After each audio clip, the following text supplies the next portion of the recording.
Hi everyone, this is Buddy Velan. Networking, one concept at a time. Today we'll discuss about DHCP authentication with BNG router. DHCP is used by your service provider to assign IP address to your home router and authenticate the subscriber session.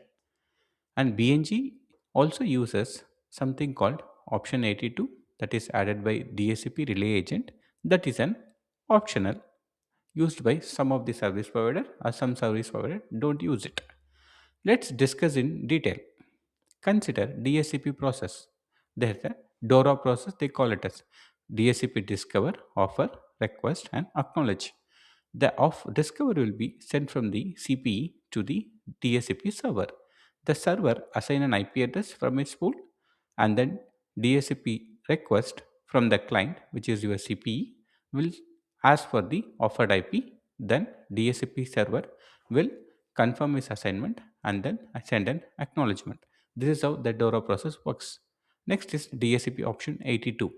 DHCP option 82 has two IDs. One is circuit ID and second is remote ID. The circuit ID actually used to identify where exactly the subscriber is connected. It is port, PON, and the VLAN information. And second is the remote ID, which is where it identifies the relay agent that inserted the option 82. It is the MAC address of the relay agent. Okay, let's discuss. So basically, there are two protocols, PPPoE and then DHCP. PPPoE has an username password configured, which is pre-configured, and send it to the radio server for authentication. But in case of DHCP, we have only have MAC address for the authentication.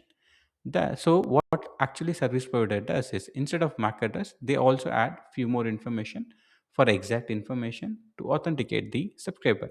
They you have the MAC address in the offer message, sorry, in the discover message. Then they will also insert an DHCP option 82 where exactly the subscriber is connected and what is the remote ID, where what is the DHCP relay agent MAC address, right? Then this information will pass on to your BRAS. Then the BRAS send this information to the radius, which is having remote ID, circuit ID, MAC, and VLAN information to your radius server. Then radius server check its database, then it authenticate the session and send it back to the BNG. Now BNG has to do offer the IP address. What it will do? It will create all the necessary information like QoS policy to the subscriber and everything it will be added. Then the IP will be sent to the home router. Now the home router will send an accept, right? It will ask for the offer. Then once its offer is done, then DHCP will server will save that IP in its database that it's allocated this IP to that particular subscriber and send an acknowledgement. Once it is done, then your home router will be able to access this internet. This is how the DSCP works with an ISPs.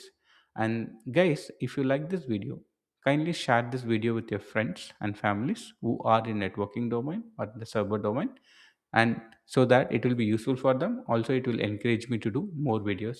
Guys, thank you very much for watching. We'll see you in the next video. Thank you.